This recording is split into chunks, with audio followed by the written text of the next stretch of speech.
know you will be wondering whom these women are. But hold on, let me tell you a story. It was the early hours of the morning in the small kingdom of Zara. Day had not yet broken, and everywhere was still wrapped in darkness. Then, without warning, the sleeping kingdom awoke to the sound of a war chant rising from the border. Sleep instantly cleared from everyone's eyes. Villagers stumbled out of their huts, hearts pounding, trying to make sense of what they were hearing. Then chaos erupted. Screaming and disorder spread from the edge of the kingdom like wildfire, rushing toward the heart of the village before anyone could fully understand what was happening. The warriors of Zara reached for their swords and shields, moving fast, ready to protect their homeland from whatever enemy had dared to come in the night. They marched toward the point of attack. But when those gallant men finally saw their attackers, they froze. Fear gripped them where they stood, because before them was not an army of men. Before them was something far more terrifying, a band of warrior women, moving through the darkness like shadows given flesh. The soldiers of Zara recognized them instantly. These were no ordinary women. They were the Agojie, the most feared fighting force in all of ancient Africa. Their record spoke for itself. Undefeated, unstoppable, highly skilled. Women who had brought mighty kingdoms to their knees during their prime. Those who had once laughed at the sight of them never lived long enough to regret it. The warriors of Zara steadied themselves. They were afraid. Any man with sense would have been. But they had sworn an oath to protect their motherland, and there would be no turning back. They raised their weapons and held their ground. It did not save them. The Agojie struck with speed and force that left no room for defense. Shields cracked and broke under their blows. Before a warrior could raise his sword, an arrow or a blade had already found him. And the arrows were the worst of it, each one laced with poison, leaving no chance of recovery. A man who took one was finished before he hit the ground. The force of these women was absolute.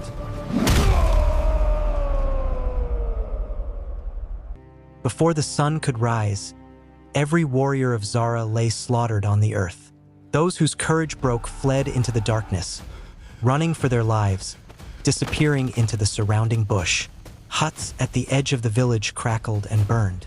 People ran in every direction, screaming, stumbling, clutching their children, but there was nowhere to go. One by one, the Agojie rounded them up. Those who resisted met a swift end. Their fate was made into an example, a message carved in blood and silence. Do not fight, do not run, do not resist. The surviving villagers understood. They stopped struggling. Ropes were tied around wrists. Men, women, and children bound together as thousands of Zara's people were forced to march. Now prisoners, now slaves, back toward the Kingdom of Dahomey. At that time, the Kingdom of Dahomey stood among the most powerful empires across the ancient African continent. Its name alone was enough to make smaller kingdoms tremble. And at the head of this empire sat its king, the great and feared King Gizo. To his people, Gizo was a symbol of power and prosperity, a strong ruler, provider, a man who had built Dahomey into something the world could not ignore. That was the face he showed his kingdom, and most people never looked beyond it. But behind that celebrated face lived a very dark truth. Many empires, tribes, and nations had fallen before King Gizo's greatest weapon, the Agojie, the band of warrior women the world had come to fear. These women were fierce beyond description, trained harder than most men dared to endure. They had sworn a sacred oath to the throne, and they were formally married to the king himself. Not in the way of love or companionship. The king never shared his bed with any of them.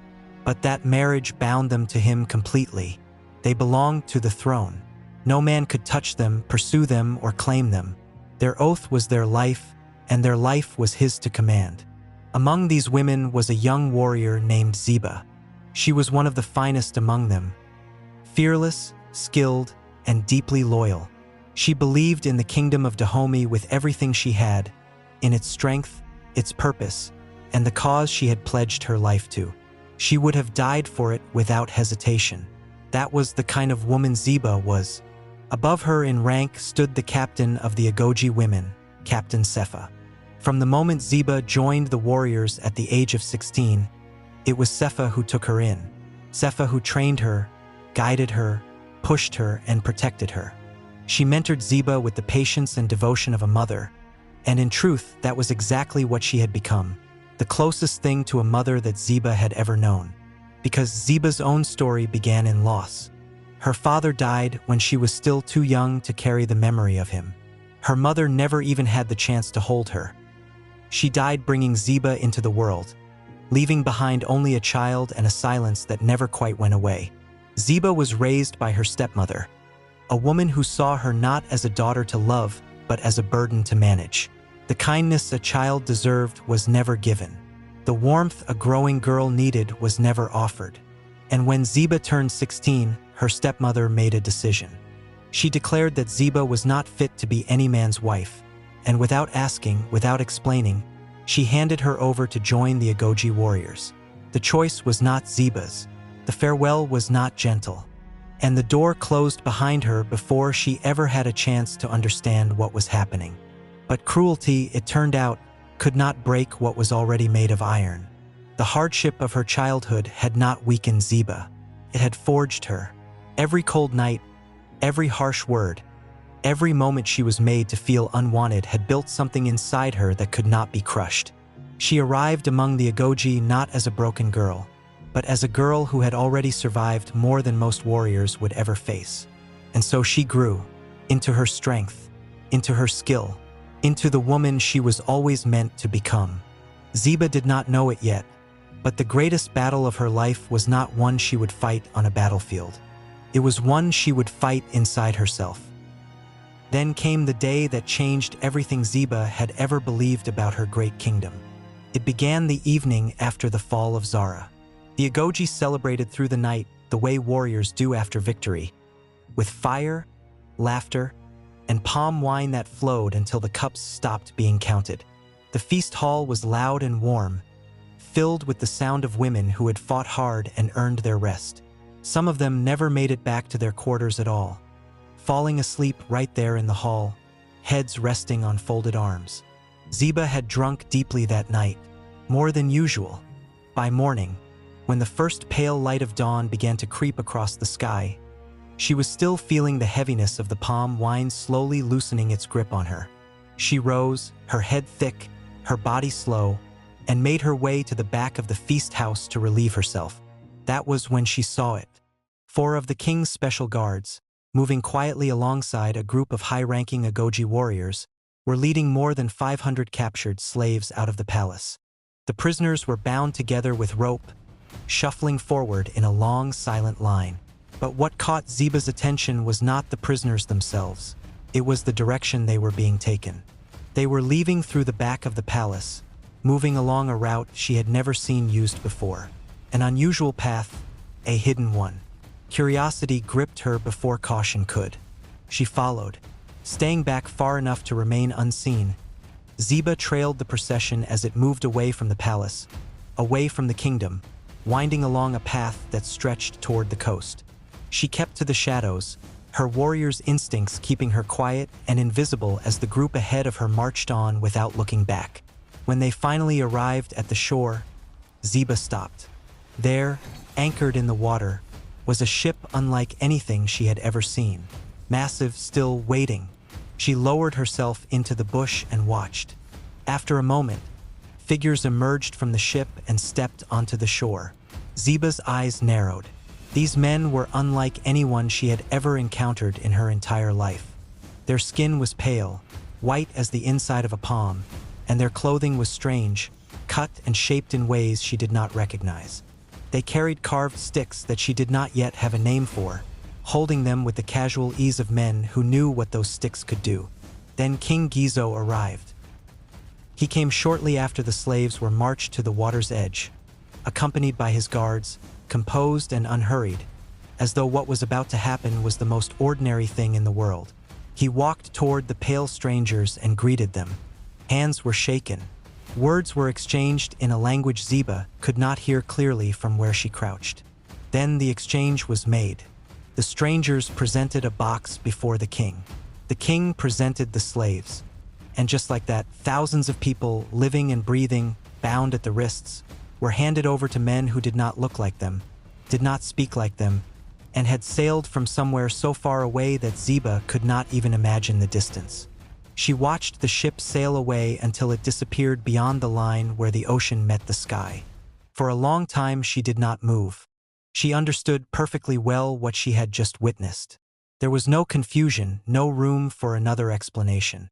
She had seen it with her own eyes, in the early morning light, clearly and completely, and the understanding of it sat in her chest like a hot stone she could not remove. Changed everything. She thought back to a conversation she had once had with Captain Sepha, a question she had asked long ago, the kind of innocent question a young warrior asks before she knows better. She had wanted to know what truly became of the people they captured during raids. Sepha had answered her warmly and without hesitation.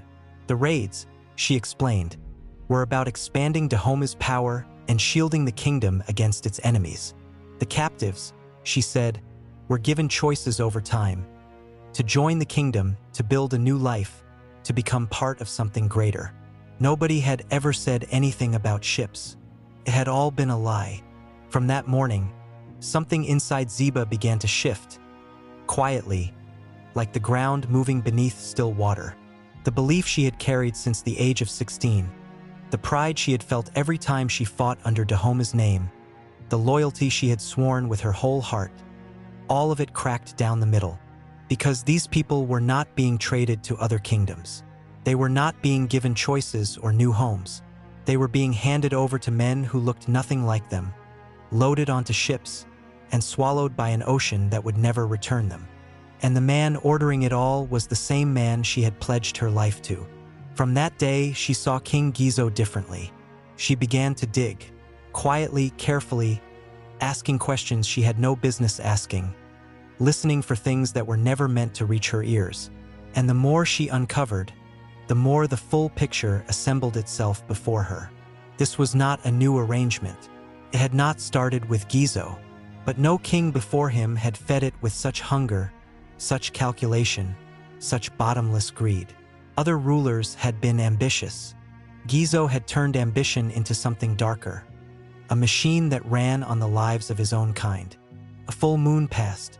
Then it happened again.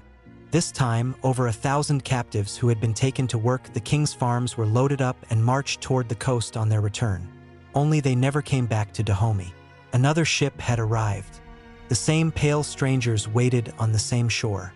The same exchange was made, and Gizo stood there again, unhurried and unbothered, watching human beings disappear into the water as though he were watching cargo being loaded. Zeba watched from the bushes. She saw everything, and she said nothing. She kept her face still, her movements normal, her silence absolute, because she understood now that knowledge like this was dangerous, that the wrong word to the wrong person could end her life before the sun went down. She carried it alone and it burned. Then came another raid. This time, the target was the Kingdom of Dahomey. The Agojie marched again, moving with the same discipline and silence that had made them legendary. But for Zeba, this march felt nothing like the ones before it. Something had broken open inside her, and no amount of training or oath-swearing could close it again. Where she had once seen an enemy kingdom, she now saw something else entirely. People. Ordinary people, living their lives in the only home they had ever known. People who had done nothing to Dahomey. People who simply existed in a place that her king had decided was worth raiding. When the attack began and chaos tore through Dahomey, Zeba moved through it like a woman walking in a nightmare. Soldiers who tried to defend their people were cut down. Huts burned. Children screamed. And Zeba, who had always been among the most precise and fearless of the Agojie, found that she could not raise her bow. Not like before. Not the same way. Every face she looked at reminded her of the shore, of the ship, of the box the strangers had handed to Gizo in exchange for human lives. Then she saw the woman, a mother, crouched low, her body curled around her child like a shell, shielding the small figure beneath her with everything she had. One of Zeba's fellow warriors was advancing toward them, blade raised, ready to strike. Zeba's hands moved before her mind could stop them. Nobody was looking in her direction. In the confusion of battle, nobody was watching where her arrow went.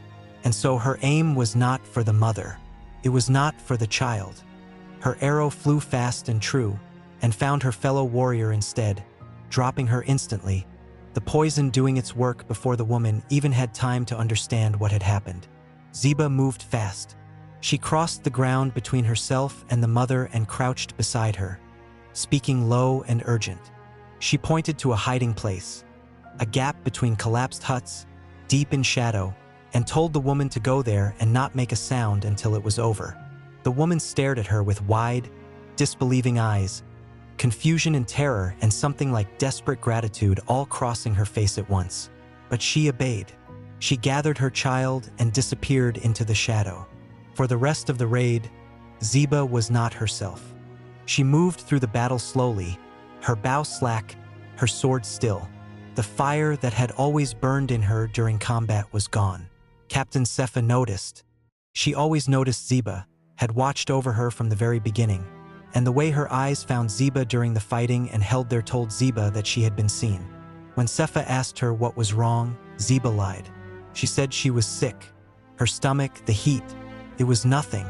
Sepha looked at her for a moment longer than necessary, then let it go. The raid was completed. Kalwi's people were rounded up, bound, and marched back toward Dahomey the same way Zara's people had been before them. Zeba walked among her sisters in silence, her face giving nothing away. But inside, the war had already begun. Something had changed in Zeba, and she couldn't ignore it anymore. Every time she closed her eyes, she saw the ship. She saw the pale strangers. She saw King Gizo shaking their hands as if he was trading goats at a market. Not his own people. Not human beings. The image wouldn't leave her, no matter how hard she tried to push it away. She had made a decision, a dangerous one. If King Gizo was going to use the Agojie to raid innocent kingdoms and sell their people to strangers across the ocean, then she was going to make sure not all of them made it onto that ship. Started small. The first time, it was just a handful of people. 12 captives from the Kingdom of Zara who were being held at the back quarters of the palace, waiting to be marched to the coast with the next group. That night, Zeba moved through the darkness like she had done 1,000 times before. Silent, careful, precise. She knew the palace better than anyone. Every guard rotation, every blind spot, every path that led away from watching eyes. She had spent years learning this place as a warrior. Now she was using that same knowledge against it. She cut the ropes. She pointed them toward the eastern bush path. She told them to run and never look back. 12 people disappeared into the night. By morning, nobody could explain it. The guards were questioned. The area was searched. King Gizo was furious, pacing and demanding answers that nobody had. The assumption was that the ropes had been poorly tied, that the captives had worked themselves free and escaped on their own. Nobody suspected an Agojie warrior. The very idea was unthinkable. Zeba went about her duties that morning as if nothing had happened, her face calm, her movements normal. But deep inside, something that had been sitting heavy in her chest since the day at the coast finally shifted. She did it again. 3 weeks later, a group of over 40 captives from Kalwi were being prepared for the coast. This time Zeba was smarter, more careful. She didn't act alone. She used the confusion of a late evening guard change, created a small distraction at the front of the holding quarters, and in the few minutes that attention was pulled away, the captives were already moving through a back path she had cleared the night before. 40 people, gone. This time the king's anger was louder. He called his top guards, his commanders, even some of the senior Agojie. He stood before them all, his eyes hard and cold and dangerous. Someone, he said, was working against his kingdom. Someone was costing him greatly, and when he found out who, the punishment would not be quick. The room was silent. Zeba stood among the others, her expression holding nothing. No fear, no guilt. Just the steady face of a loyal warrior who had heard her king speak. She had become very good at wearing that face. But the raids kept coming, and so did Zeba's quiet rebellion. Each time a new group of captives arrived, she found a way. Sometimes it was just a few people. Sometimes it was more. She was always careful to never free everyone, knowing that would raise immediate alarm. She was strategic about it the same way she was strategic in battle. She was patient. She was precise. And every time the king raged and demanded answers, nobody pointed in her direction. The unknown liberator became a whisper around the kingdom. Guards called it a ghost. Some of the common people began to whisper that perhaps the gods themselves were against the slave trade, that some higher power was setting the captives free. The king didn't believe in ghosts.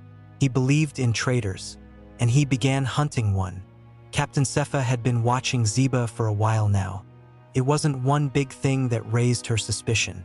It was the small things, the kind that only someone who had known and loved Ziba for years would even notice. The way she had fought during the Kalwe raid. Slow, distant, like her mind was somewhere else entirely. The way she had started taking longer routes back to the barracks at night. The way her eyes moved differently now when the captives were being counted and secured. Watching them with something in her expression that Sepha couldn't quite name. Sepha said nothing. She just watched. She started following Ziba quietly on nights when there was movement around the holding quarters. And then one night she saw everything. She stood in the shadows and watched Ziba cut the ropes of 16 captives with fast and practiced hands, directing them silently toward the eastern path. Her movements so confident it was clear this wasn't the first time. Sepha's heart dropped. She waited until the captives had gone and Ziba turned around, and found her captain standing right there. The silence between them was heavy enough to crush a person. Ziba didn't run. She didn't lie. There was no point anymore. She looked at Captain Sepha for a long moment and then she spoke. She told her everything. She told her about the morning after the feast of Zara, about following the guards to the coast, about the ship and the pale strangers and the box they handed to King Gizo in exchange for their own people. She told her about the second time she watched it happen.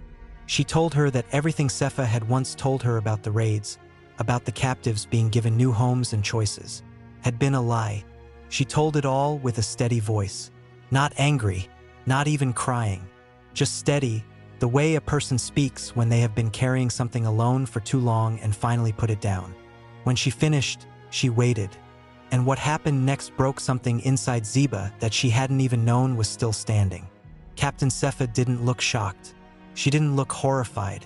She didn't cover her mouth or widen her eyes the way an innocent person would when hearing something terrible for the first time.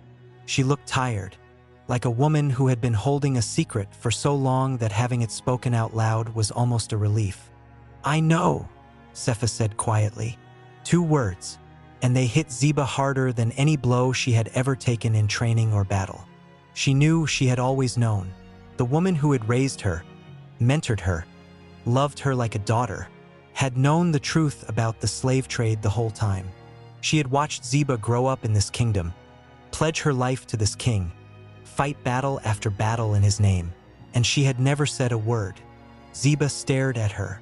"You lied to me." Sepha didn't deny it. She couldn't. And in the quiet that followed, Ziba could see the weight of it on the older woman's face. This wasn't a woman without a conscience. This was a woman who had made a choice long ago to survive, to stay loyal, to keep her head down and not ask questions that could get her killed. And she had pulled Ziba into that same silence without ever warning her what lived inside it. For a long time, neither of them spoke. Then Sepha looked at the path where the captives had disappeared into the darkness. Then she looked back at Ziba, and Ziba could see the war happening behind the captain's eyes. The same war she had been fighting inside herself since the morning at the coast. On one side was the oath, the king, the throne they had both given their lives to, the law of Dahomey that was clear about betrayal and what it cost. On the other side was Ziba, a girl she had taken in at 16, a girl she had trained and protected and watched grow into one of the finest warriors the Agojie had ever produced. A girl who was, in every way that mattered, her daughter. Sepha stood there, caught between 2 things she could not both save. And she said nothing. She simply turned and walked back into the darkness of the palace without looking back. Ziba watched her go. She didn't know what Sepha would decide. She didn't know if morning would bring soldiers to her door or silence. She didn't know if the woman she trusted most in the world was about to save her or destroy her. All she knew was that the secret was out now, and whatever came next, nothing was going to be the same. Ziba didn't wait. She couldn't afford to. Every minute she spent in that palace after Sepha walked away was a minute too dangerous to waste. She didn't know what the captain would decide. She didn't know if by morning Sepha's love for her would win, or her oath to the throne would. And Ziba had survived too long by trusting her instincts to start ignoring them now. She went back to her chamber and started packing. She moved fast and quiet, taking only what she needed. Her weapons, a small wrap of provisions. Nothing heavy, nothing that would slow her down. She had spent years training for situations exactly like this one. Moving without being seen, disappearing before the enemy knew you were gone. She just never imagined the enemy would be the kingdom she had given her life to. She was almost at the door when it opened. Sepha walked in alone. She closed the door behind her without making a sound and stood there looking at Ziba for a moment. At the packed belongings, at the weapons already strapped to her body, at the look on her face that said she had already made her decision. Sepha didn't try to stop her. She crossed the room and spoke low, her voice steady but carrying the weight of everything she wasn't saying out loud. She told Ziba that what she had done was a serious mistake, that it didn't matter how right it felt or how wrong the king was. The moment Ziba freed those first 12 people, she had signed her own death warrant inside the walls of Dahomey. And King Gizo was not a man who made empty promises. He had sworn before his court that he would find the traitor among them. He had sworn it the way he swore everything, like a man who intended to collect. It was only a matter of time before that oath found Ziba's name. "Go," Sepha told her. "Go far. Find a place where his reach doesn't stretch and start again. Forget this kingdom." It was hard to watch. Anyone could see it. The woman who had taken in a 16-year-old girl with nowhere to go, who had spent years pouring everything she had into shaping her into something great, was now standing in the dark telling that same girl to disappear from her life forever.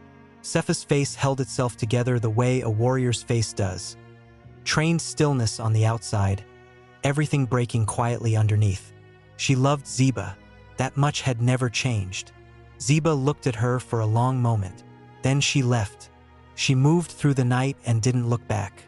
By the time the first light of morning touched the Kingdom of Dahomey, Ziba was already deep into the bush, putting distance between herself and everything she had ever known. She ran with the darkness and rested when she had to, eating little, sleeping less, pushing herself the way the Agojie had always been trained to push, past the point where ordinary people stop. Sepha had told her to go far and start a new life. Ziba had a different idea. Took her days of tracking, following trails through bush and forest that most people wouldn't even notice. But Ziba wasn't most people. She found them, the freed captives, scattered in small groups across the surrounding lands, hiding and surviving the best they could. People from Zara, people from Kalway, dozens of them, then more, living in the shadows of kingdoms that didn't know they existed. She gathered them. At first they looked at her with fear. The last time they had seen a woman with weapons like hers, their villages were burning. But Ziba was patient. She explained who she was, what she had done, why she had come. And slowly, one group at a time, they listened. Then she got to work. She trained them. Everything Captain Sepha had ever taught her. Every war tactic, every combat technique, every lesson about moving silently through enemy territory and striking before being seen. She poured it all into these people. She pushed them the way she had been pushed. She built discipline in them the way discipline had been built in her. She didn't train them to become soldiers for any king or kingdom. She trained them to become free, and they rose to it. The group grew stronger with every passing week. Men and women who had been bound with ropes and marched toward the coast now moved through the West African bush like warriors. Precise, fearless, organized. People who had once had everything taken from them now had something no one could take back: the ability to protect themselves and each other. They called themselves the Abomavi, meaning in the old tongue, those who returned from the fire. A name for people who had been through destruction and come back not broken, but sharpened. The Abomavi wasted no time. Their first target was Dahomey itself. Not to burn it down. Not to wage an open war that they couldn't win. Ziba was smarter than that. Instead, they did what Ziba had always done best. They moved like ghosts. They hit the slave-holding quarters on the outskirts of the kingdom. They freed captives before they could be marched to the coast. They struck at night, disappeared before dawn, and left nothing behind except empty ropes and confusion. King Gizo was furious in a way he had never been before. The ghost that had been freeing slaves inside his own palace had now become something far bigger and far more organized. This was no longer one rogue warrior with a conscience. This was a force, a growing, disciplined, invisible force that was costing him greatly and making him look weak in front of the foreign traders he had built his empire on. He sent his best soldiers after them. The Agojie themselves were deployed to hunt the Abomavi down. They found nothing. The Abomavi were too fast, too quiet, too knowledgeable about how the Agojie moved and thought, because their leader had once been one of them. Zeba knew every tactic Gizo's forces would use because she had used those same tactics herself. She was always 3 steps ahead, always gone before they arrived. The Agojie women lived with a story they had never told before. One of their own had turned against them. One of their finest had looked at the kingdom they all served and decided it wasn't worth her oath.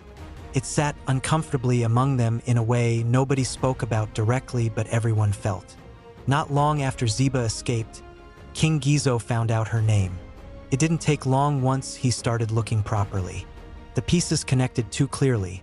The timing of the first escaped captives, the way the liberations happened with obvious knowledge of palace routines, the Kalwe raid where a fellow Agojie had been killed by a poisoned arrow from within their own ranks. When it all came together, only one name fit. Zeba became the most wanted person in Dahomey. Gizo put everything he had into finding her. He offered rewards. He sent spies into the surrounding lands. He threatened villages that might be sheltering her. He made her name into something spoken with hatred inside the palace walls. And still he never caught her. The Abomavi kept growing. Other freed people heard what was happening and found their way to the group. Villages that had lived in fear of Dahomey's raids began quietly passing food and information to the rebel band moving through the bush. What had started as one woman and a group of escaped captives had become something that spread across the ancient West African land like a slow fire that nobody could locate well enough to put out.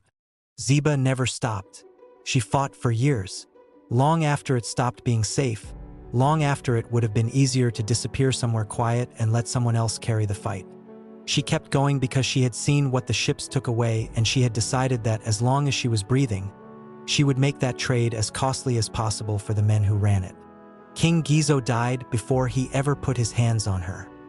He went to his grave without catching the warrior who had humiliated him, without recovering what she had cost him, without ever hearing her ask for mercy. History recorded his death as mysterious. But kingdoms built on the suffering of others have a way of collapsing from the inside, and those who knew Dahomey best were not entirely surprised. Zeba outlived him. She was never caught, never broken, never brought back to kneel before a throne she had already decided wasn't worth kneeling for. She lived long enough to see the Abomavi become something that didn't need her to lead it anymore. A movement with its own legs, its own fire, carrying forward what she had started. When she was finally laid to rest, it was not in a palace, not with ceremony or titles or the honors of a kingdom. She was buried the way she had lived after Dahomey, quietly, among her people, in land that belonged to no king. But the story didn't die with her. It passed from mouth to mouth, from elder to child, from the survivors of raided kingdoms to their grandchildren who had never seen chains but knew what their grandparents had escaped. The woman who turned against her own king, the Agojie warrior who built an army from the people her kingdom had tried to erase. They remembered her. Today, when the world watches Wonder Woman stand between the innocent and the powerful, when they watch a warrior woman refuse to kneel, refuse to be silent, refuse to let injustice pass just because it is dangerous to oppose it, they call it fiction, but it isn't. The real Wonder Women didn't come from a hidden island. They came from the red earth of West Africa. They came from kingdoms that trained them to be weapons and discovered too late that a weapon with a conscience cannot be controlled. The Agojie were real. Their strength was real. Their ferocity was real. And somewhere among them, there were women like Ziba, women who swore an oath and then discovered the oath had been sworn to a lie. Women who had to choose between loyalty to a throne and loyalty to something deeper, something that couldn't be trained out of them no matter how brutal the process. They wore no golden armor. They carried no lasso of truth. But they knew what truth cost. They paid it anyway. Wonder Woman is celebrated across the world as a symbol of courage, of standing up for the powerless, of fighting battles that others are too afraid to fight. The women of Dahomey were doing exactly that, centuries before anyone put it in a comic book. And Zeba, the Agojie warrior who became their enemy, the woman who turned her training against the king who gave it to her, the fighter who was never caught and never stopped. She was more wonder than any fiction has ever captured. She just needed someone to finally tell her story. Now you have heard it. Don't let it die here.